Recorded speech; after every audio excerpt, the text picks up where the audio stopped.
what are you thinking this weekend, bro? I mean, they're coming in here. They're not looking so sharp right now. Your Florida Gator squad, a 22.5-point underdog. That's crazy.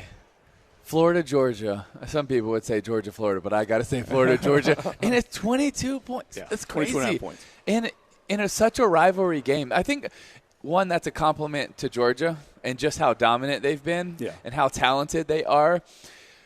I also think it's based on the beginning of the season, too, based on how they played against Oregon, how they played against South Carolina.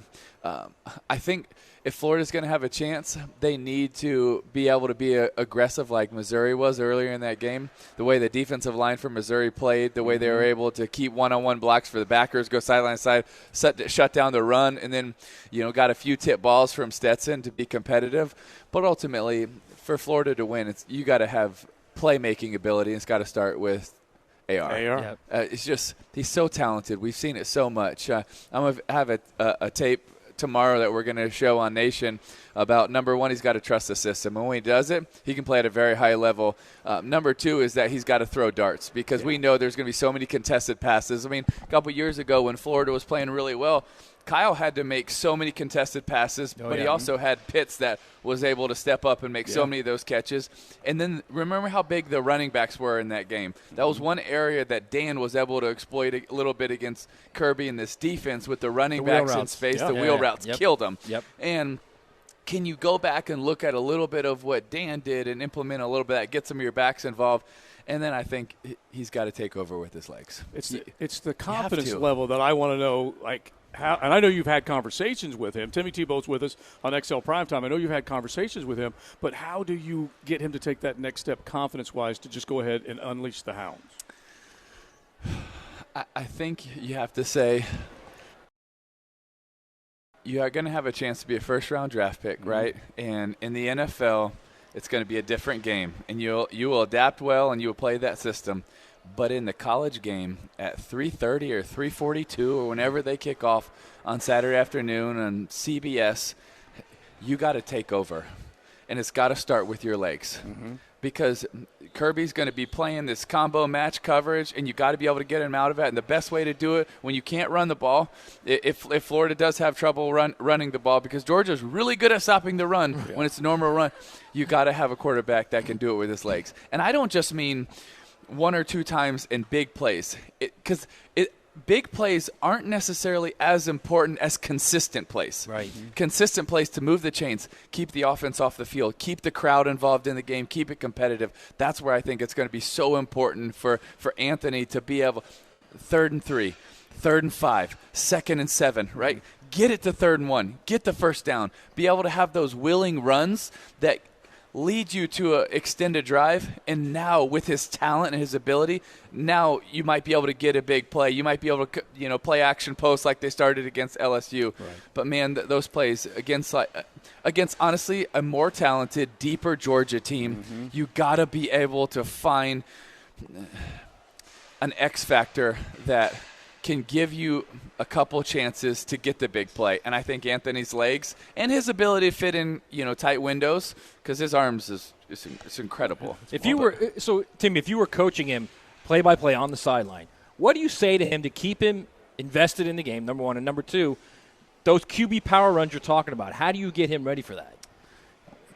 Well, it's Florida, Georgia to keep him invested. It's Florida. That's all you got to say. It's Florida, Georgia. I agree with you, but the reality is he's been up and down. He has been up and down, and I think the highs have been so high. I mean, look at some of these throws, some of these runs. It's just like that's like the first play you put on a highlight reel. Right. But I would say the consistency is probably the area where you would say in some of these games. But I would also look 2 weeks ago against LSU. A lot of that second half, I mean, there's a few. The third quarter wasn't good, but the start of the fourth quarter, the offense is moving the ball. Right. They needed to get more stops. And so, yes, I think that so much of this game is going to come down to Anthony and his ability to take over. But I also got to say he needs a lot of help. That running game's got to come up. Receivers got to play big. You got to win one-on-one matchups. But I think his legs have to be the reason they get the one-on-one matchups. Right. If not, Georgia's going to play too high, and they're going to say, okay, well, you're not going to sustain drives with your running game. I mean, not many people have done that in years against Georgia. So that's going to be a fascinating combination of the chess match with Billy against Kirby, and it's going to be really fun to watch. Yeah, because then the $1 million question is, do they even have the horses at wide receiver that if they were to just hang there and cover two and make him throw, does he have those guys? But, Tim, when we look at this 22.5-point spread, it's more so a tip of the cap to Georgia and who they are as opposed to an indictment on what Florida is. I think so. I think just you got to give him a lot of credit. What Kirby has done is incredible, and I don't just mean with the championship, but I mean the consistency in recruiting and being able to do it partially Saban's way, but also Kirby's way. He has adapted, and so many people of these assistants that have left Saban, that's a mountain they haven't been able to, get to the top of. And Kirby has done, yes, he learned a lot, but he's also done a lot of things his own way. And the one thing that I got to say that, I can't agree with Kirby on is, Kirby doesn't want it to be played in Jacksonville anymore, and he wants to go home and home because of recruiting. But it just shows how focused Kirby is on all the details. Yeah. Why does he not want it to be here? Because he wants one more game every other year to be at home, because that's how important recruiting is for a few hours on a Saturday afternoon. You'd think a lot of people, that's just one weekend every other year, right? But for Kirby, no. Yeah, that might be one more recruit. Yeah. And it just shows. And, when he brought that up to me, I said, wow, I get it. Because that just shows the focus and attention to detail, the same way his defense focuses on every little thing. That's the way he is. And, their attitude reflects leadership. Oh, it really does. And I'll never forget it. Rings on my ears. Hard work works, and I'll never forget that. That's right. So we got a couple more minutes with Timmy Tebow. You are Jacksonville, and so we mentioned the game staying here. So just tell all of Duval, how important is it? We just had Bubba Caldwell on a little while ago. Just the electricity of coming into the city. Yes. How important is it to make sure it stays here? Well, I just first want to say that I'm biased, obviously, being from here and loving Jacksonville so much. And also, what was your commute to work today? Just a few minutes. Yes, exactly. And it was amazing. Yes. Yes, I want to say I'm biased. But I also, in fairness to this game, I think it is one of very few unique games in high school, college, or the NFL where you get an environment like this. I've gotten to play in a lot of championship games, a lot of big games. This is different than the rest. Yeah. It's different when it's split 50-50. It's different when you come over the bridges and you see 1 million people out there.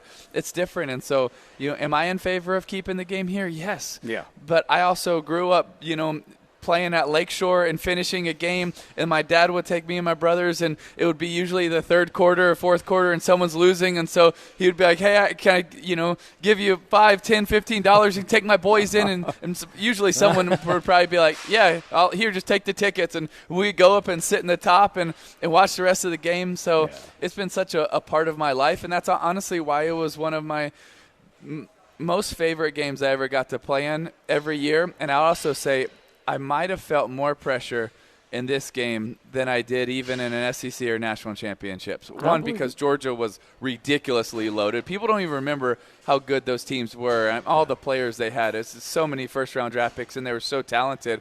And we also knew that it was the biggest game in the East. And to get to the SEC championship, you have to beat Georgia and Jacksonville. And we didn't, unfortunately, one time. And I still regret that. I was 11-1 in rivalry games, and that was the one here.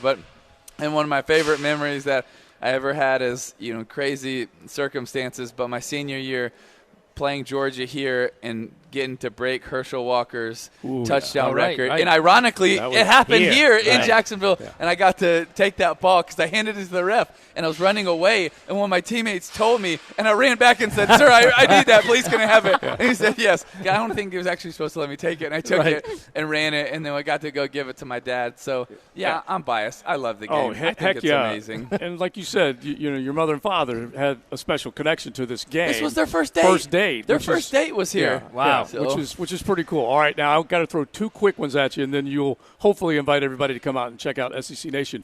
But you and Danny, pickleball yesterday. Yes. How were you up at the Desire Cup? Not as good as Danny. He's good. Really? Yeah, they also had some of the top players in the world. Yeah, it's like the fastest growing sport. She's 15 and she torched me. Yeah. She's unbelievable. Ryan Sherry, who was a Gator, he's like number 5 in the world, and I was like, I've played. Me and my wife like playing every now and then, and we play once a month. And once a month wasn't out there. These guys were really incredible. And so I took a whole lot of L's yesterday. Oh, that's good though for a great cause. For a great cause. Yeah. Desire Street and what Yeah. Danny does, they're awesome, and so right. proud of him. So let's go from Desire Street Ministries as we turn you loose. You got your book, Mission Possible, and you've released a daily devotional on Instagram. Tell everybody about that. Yeah, it's coming out in a couple weeks, I believe, November 8th, and excited about that. It's my first devotional. It's a 365-day devotional that I wanted to go with people. It'll probably, every day, encouragement, inspiration for every day, and it'll probably take you 3.5 minutes to read it a day. But I just think it's so important. When we wake up, let's start the day right, and that was the goal with it, to know that we have a mission and that it's possible, and to get going the right way every day. And they can find it on Instagram. You can find it a bunch of different places. Yeah, between Patrick Young and Tim Tebow, you want to talk about two inspiring lads that are haters that are from here? First of all, there's no comparison. Patrick is a lot more inspiring than I'll ever be. He's an incredible young man, and what he's going through is so hard to see, but it's such an inspiration because of the way he's handling it. It's true. We got to talk to him just not long after the accident happened. I don't know if I've ever had a more positive conversation with someone. Yeah. And he was consoling me. Yeah. Timmy, I couldn't believe it. He looked at it as an opportunity. I know. Imagine that. But Josie, it's not words. He really means it. Yep. Yeah. He really does, with all of his heart. He'd say, Timmy, and I'm the one saying, man, Patrick, I'm so sorry. And he's the one saying, Timmy, God's going to use it. Mm-hmm. I'm going to be able to encourage so many people. Yep. I'm going to be able to use this to encourage other people that are going through it. And I was like, gosh, you are so awesome, man. America needs to hear your story. Mm-hmm. They need to hear more of people like Patrick Young, because he's an incredible, incredible young man. All right, you're the man, man. I appreciate you coming by. I'm going to give our man Crondo a little shout-out, a little Florida home. That just happened. Shout-out for carting you all the way over. But Tim, you are going to be here tomorrow. We are. But Laura's across the pond, though. She is across. So who's going to be here in Jacksonville with the crew? Yeah, Marty's going to be helping, taking over for her spot while she's overseas. Yeah. But still, the rest of the crew, Jordan and Roman and Paul and everybody's here, and we're going to have a fun one because we literally just finished. We're right over there, on the west side. West side. We just finished our meetings, and man, we were already like this, so intense in all the meetings about what's going on, what should happen at A&M, and what's going to happen here in Mississippi State and everything. It's a lot happening around the country in college football. Feinbaum already said he's got to take a back seat to you here in Jacksonville. I never take a back. No, not at all. I take the back seat to P-Town. All right, listen, dude. Thanks good to see you guys. Thanks, Tim. You're a man. Thank Appreciate you. it. Thank you. Guys. Thank you, Appreciate Tim. it. Good to see you guys.